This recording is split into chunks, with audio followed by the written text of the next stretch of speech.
We can't, we can't, we can't. We have become a culture of efficiency and austerity, how to do things at a rapid pace, how to do things that are fast and cheap, but not really good. And the pendulum is going to swing back and strike us all in the nose pretty hard. That nose is going to be bloody. When we say we can't, we are always going to have a number of people who say, why not? Why can't we imagine something that is possible that we haven't tried before? Why can't we do things that might be different from the old, tired playbook that was used by a very fossil generation in terms of how they made it work for them, but no longer really works for all of us? These are the questions that we're asking and answering in what will define a post-capitalist United States. Now, before you say socialism doesn't work, none of these things work, we've tried them all, that's not what I'm talking about. I'm talking about how do we use our imagination to create hybrid systems that benefit many of us over the few. This is the debate that's been going on the last couple of years. I would say the last decade. It's pretty much why we had who we have as the current president and why that person was elected in 2016. The stodgy way of looking at things, people were looking at it and saying, how do we get a disruptor in place? But disruptor is just for the sake of disruption isn't really how you make progress. Disruption that is well thought out, that involves risk, and that involves taking chances, but also changing your mind, is really more of what we need in modern day society.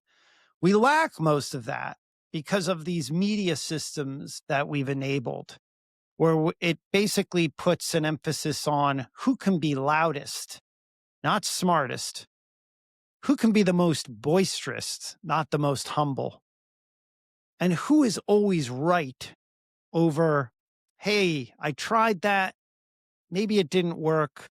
What can we try next? We're in a world that we don't care about people experimenting or tinkering or questioning. We just want a fast, good answer, a black and white answer. We don't want to get involved in the messy middle. We don't want to get involved with the details. We're not bound by work back schedules. For the amount of people who've told me this past week, oh yeah, that one person in New York City who's going to be elected mayor, his policies will never work. What have you ever tried in life? When's the last time you tried something for the first time? We're at a point now in the 21st century where we've given in to people who basically say they have all the answers, that they can manage all the outcomes, that they can mitigate risk. And here's why that's dangerous, because we don't have all the answers. We cannot mitigate risk. We cannot manage the outcomes.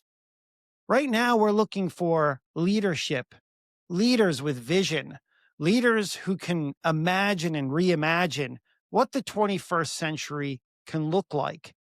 And what are we met with? A dull thud from people who consider themselves intelligent, but really aren't because they have a fixed mindset. They have a closed mind toward what is possible over, well, that won't work. And this is where that leaves us currently, in an area where we may say, well, we gave it our best shot. Let's just go home. That's not how humanity works. Creativity is what we crave when it comes to how we solve problems as human beings. Some of us like solving problems. Some of us live for solving problems. Some of us want to be public servants.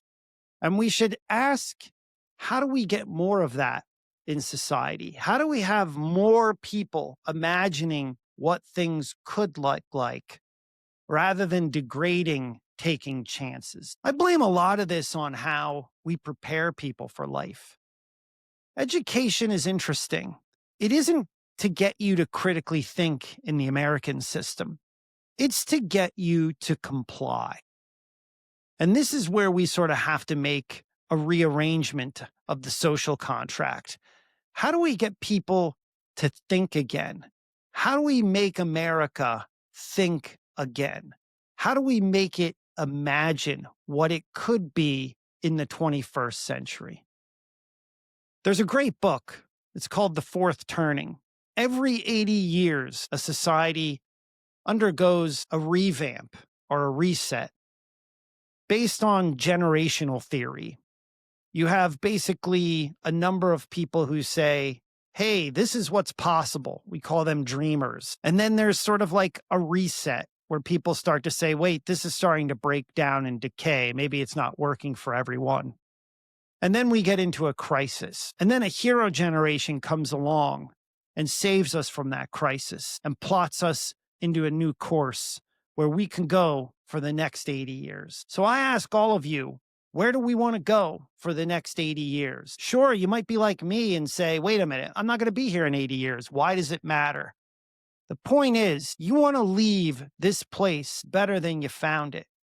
And that means you have to think about how we can imagine a future where we're not here, but others can benefit from it. I'm Jeffrey Colon for Creative Studies.